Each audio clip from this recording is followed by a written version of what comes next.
Góðan daginn, Kristín Dóra Ólafsdóttir heiti ég og ég ætla að kynna fyrir ykkur verkefni mitt sem heitir Essið, ræktun jákvæðrar sjálfsmyndar í hópastarfi félagsmiðstöðvar. Essið er hugafóstur mitt sem byrjaði í listkennslu í Listaháskólanum og varð að loka verkefninu mínu.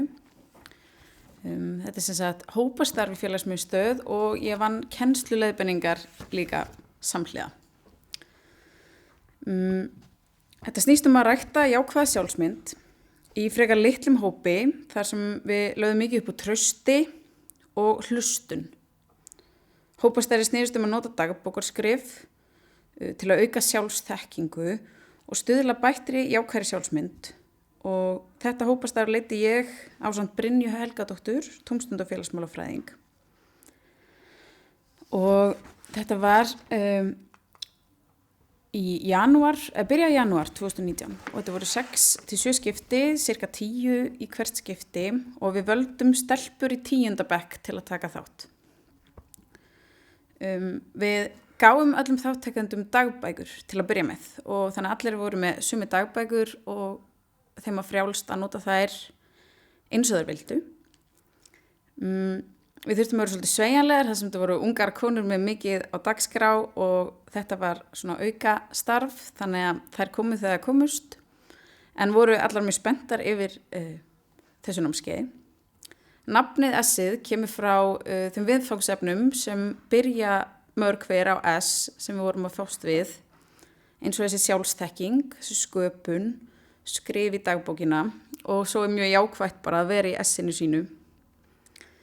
En já, við hittum í félagsmiðstöðinni að kvöldi til sem var rosa huggulegt því að félagsmiðstöðin býr svo vel að geta verið á alveg sér, hún er tvískipt þannig að það var mjög gott. Ritgerðin sem ég skrifaði samhliða er rökstuðningun fyrir þessu hópastarfi og ég talaði líka gildi lífsleikni kennslu. Ég komst að því að stelpurnar voru ekki í neinni lífsleikni kennslu í skólanum þannig að mér fannst akkurat starfið vera þeim mun mikilvægara bara fyrir þær og okkur allar. Ritgerðin mín bar heitið Essið, ræktun jákvæðrar sjálfsmyndar á umrótatímum og þar átti ég við umrótatíminn var það að þær voru að klára grunnskólan og fara í menntaskóla og voru að breyta svolítið umhverfi almennt. Og þeirra áhrif dagbókana greindi ég líka í ritgerðinni. Ég talaði svolítið hlutverk félagsmiðstöðva í heildstæðu námi og talaði menntastefnuna til 2030 þar sem við talaði meiri samgang á milli skólastiga og milli skólan og félagsmiðstöðva. Ég greindi gögnin og ég ætla að sýna ykkur það eftir smá en núna ætla ég aðeins að sýna ykkur markmið hópastarfsins. Þau voru þessi aukna sjálfsþekking og jákvæða sjálfsmyndin og það var mikið frelsi til að tjá sig og til að skapa og við vorum með alls konar svona listtengda viðburði eða þannig, við vorum að mála saman og fórum í danstíma, tókum svolítið svona hugleiðslur og öndunaræfingar og til þess að búa til traustið þá vorum við mjög duglegir að deila með hver annarri. Ferlið var þannig að við byrjuðum að láta foreldra þátttakendur vita að það væri að byrja þetta skemmtilega verkefni og fengum mjög jákvæð svör. Og dæmi æfingar sem við gerðum í námskeiðinu voru þessar hérna til dæmis. Við notum More Than One Story spilið til að æfa hlustun og traust. Við notum styrkleikakort Eddu Björgvins til að æfa jákvætt sjálfstal og að hrósa og að taka hrósi.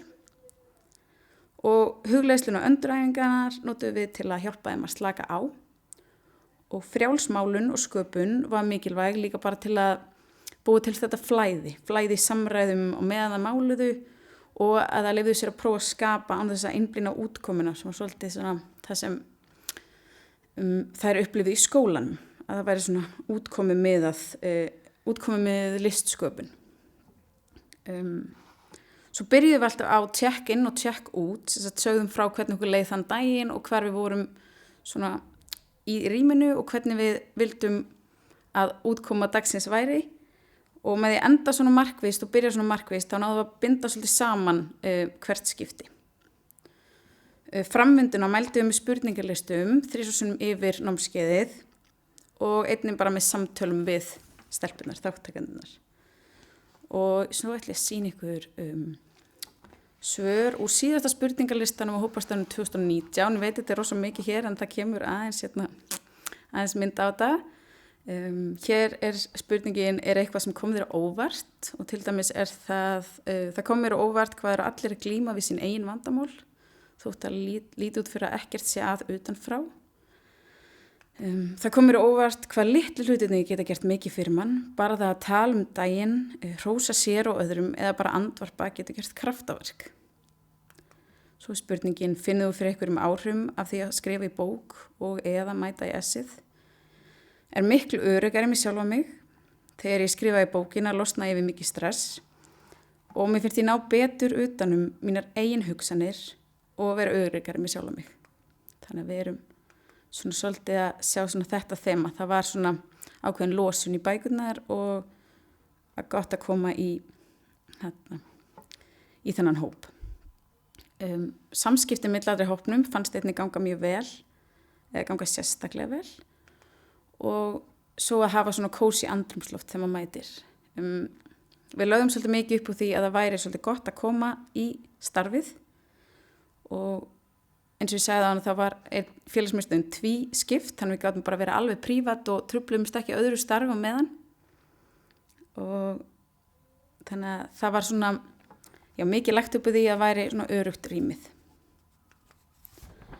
Hérna eru svör frá maí 2020. Finnið þú fyrir einhverjum áhrifum á því að mæta í essið eða skrifa í bók? Já, finnst gott að skrifa tilfinningarna mína niður á blað. Þarna var svolítið að leggja upp með það að myndu skrifa hvernig leið í bókina, svona meira heldur en árið áður. Finnst maður geta svona losað frá sér bæði á því að skrifa í bókina eða spjalla í svona litlum hóp. Þetta er þess beint frá þáttakendum. Já, mér líður betur. Í rauninni líður mér eins og þessi búið að taka til inn í hausnum mínum því ég er búin að skrifa eða mæta. Mér fannst þetta fallegt að sjá þetta væri einhvers konar, þarna er svona sjálfsþekkingin að koma í ljós, að búið að taka til inn í hausnum hjá þessum þáttakenda.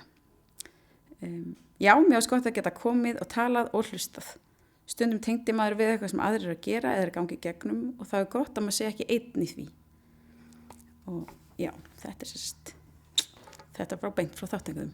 Og svo er það þessar kennsluleiðbeiningar sem ég vann samhliða, sem byggja allar á þessum verkefnum sem við prófuðum í hópastarfinu. Og þau koma úr bara minni persónulegu reynslu á dagbókarskrifum og svona sjálfsþekkingarleit.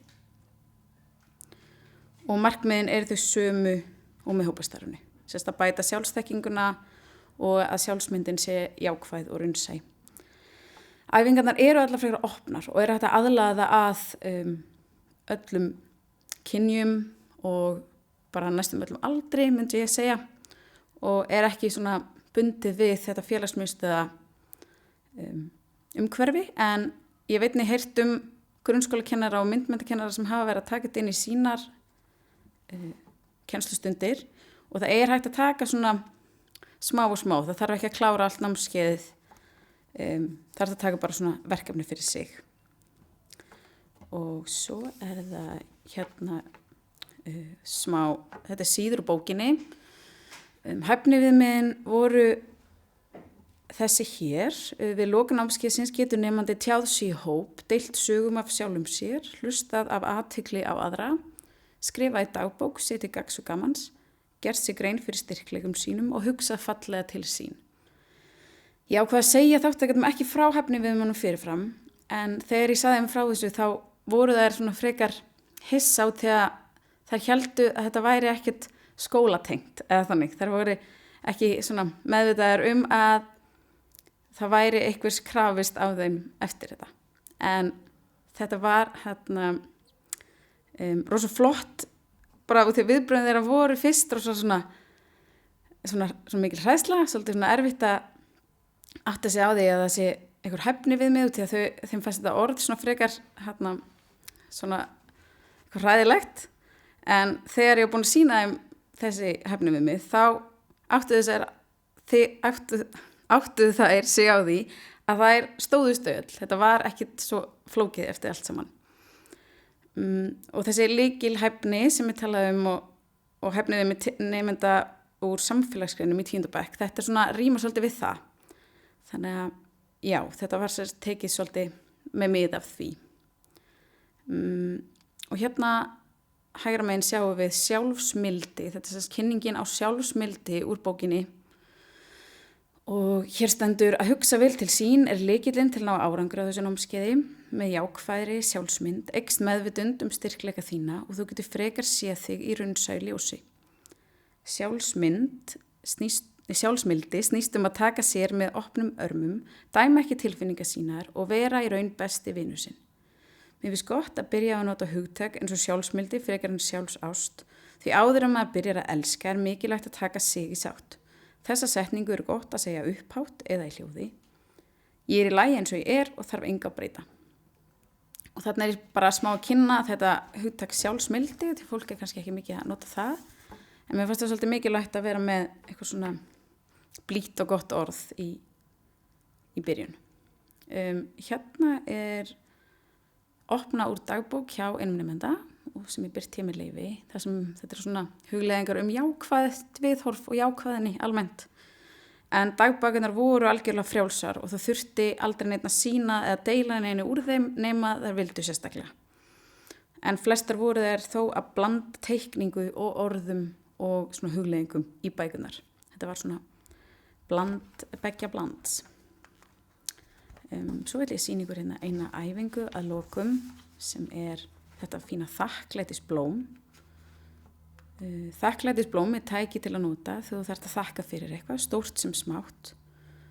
Blómin geta borið mörg blöð eða fá, allt eftir dagsformi okkar. Þetta verkefni er gott að gera saman í fyrsta sinn svo allir læra að gera það. Síðan geta nemendur nýtt sér þakklætisblómum eftir þörfum í bókina sína. Þetta sést til leiðbeinanda í þessu verkefni. Við byrjum á að gera hring sem er miðja blómsins og skrifa inn í hana inn í hringinn dagsetninguna í dag. Síðan byrjum við á fyrsta blaðinu og skrifum fyrsta hlutin sem okkur dettur í hug að vera þakklátt fyrir. Þetta gerum við blað af blaðið þangað til blómið okkar lítur vel út. Og suma daga er blómið okkar kannski bara með 3 blöð og aðra daga gerum við mörg blóm og það er í góðu lagi. Og hérna er bara svona dæmi verkefni sem hægt er að aðlaga að öllum aldri og alls konar svona samhengi.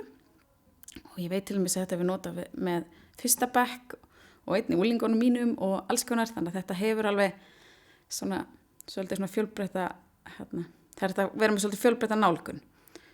Essið er þetta nálgast rafrænt á issue.com og bara með því að googla essið þá komist þið að því.